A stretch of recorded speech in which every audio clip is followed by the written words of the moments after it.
All right, what's up, everybody? Yesterday, we dealt with President Trump's executive order on immigration, and today we're going to deal with something a little bit more of a hot topic. We are going to deal with abortion today, and the reason being is because it is a current issue in our country. It's what a lot of the women marched for on the Women's March after President Trump's inauguration.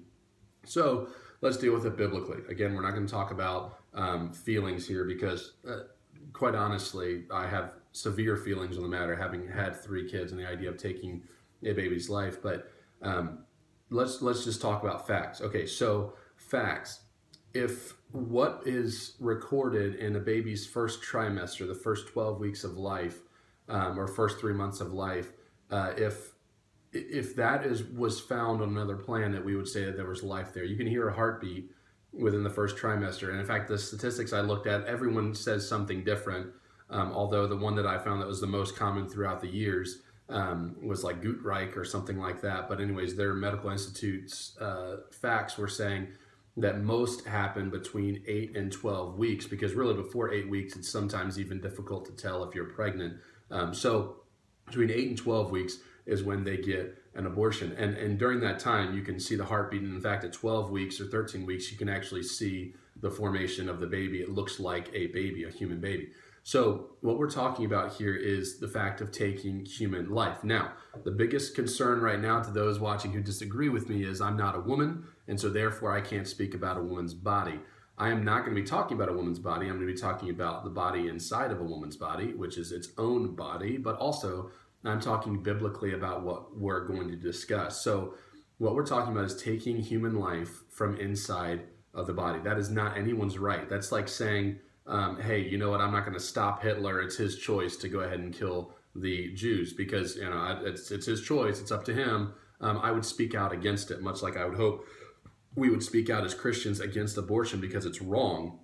It doesn't matter if the woman decides to or not. It's not her decision. In fact, the Bible talks about how we are fearfully and wonderfully made, and that's during the creation process that God forms us in the womb and makes us that way. So it's a human life that God has a plan and a purpose for, even in the midst of horrible circumstances like rape and all that stuff. God can still use something terrible to have something great come from it.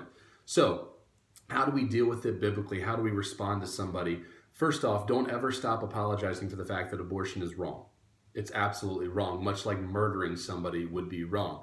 Now, the main argument to that is people will say, well, you Christians care about the baby when it's in the womb, but as soon as it gets out, you couldn't care less about it. You know, you don't care about the child afterwards. You only care that it survives in the womb.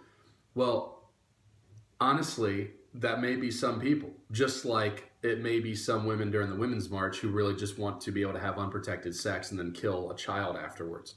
I'm not going to group everyone together because there are people I know that march in the Women's March that wouldn't believe that. So you can't group everybody together in anything. But as a Christian, me personally, if someone came to me and said, I will abort my child unless you adopt it, I've got a brand new child, because I am not going to let that happen.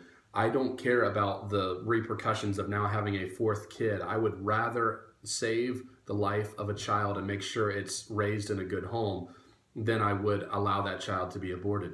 Many people say, well, you know, no one cares about the child's home life afterwards and what their situation would be. Yes, we do. And yes, we do care about that. That's why there's a thing called adoption, because we do care about what that baby will have to live like afterwards. So we're not talking about just, hey, don't get abortion, but you have to deal with it. We're talking about adoption as a means to replace abortion, because there are people out there looking to adopt. In fact, I know Christy Spencer's family is looking to adopt right now, a friend from Temple. So you have all these people that are looking to adopt children that can't have them on their own, or are looking to help out the abortion being replaced by adoption philosophy. So as a Christian, how do we respond? We respond in love. People have had abortions that we can't look at them and go, ew, you had an abortion, or anything like that. We need to respond in love, but also we need to respond with courage that abortion is wrong. God can forgive any sin. So it's not like someone who's had an abortion can't be forgiven, but it is wrong. It is a sin. And there are other means by which you don't have to raise that child, i.e. adoption. So keep in mind, our society has pushed the idea of sex so much that now we don't even consider not having sex. We don't even consider abstinence. Now all we consider is how do we stop it after it's happened. The first step is just don't have it if you're not married. But the second step would be if you're going to have sex before you're married, if you're obviously protection. But then after that is adoption. If you missed the first two fail safes, then use the third one, which is adoption instead of abortion. So my challenge to you today is don't ever back down the fact that abortion is wrong. It's a sin, but so is pride, so is gluttony, so is a lot of other things. It's a sin that needs to be addressed. It's just a hot topic in our day and age today. Pray for Dylan today that God would give him wisdom as he decides what he wants to do with his future, as he goes off to college or to a trade school, that God would protect him and just give him wisdom in what he wants him to do. Have a good day.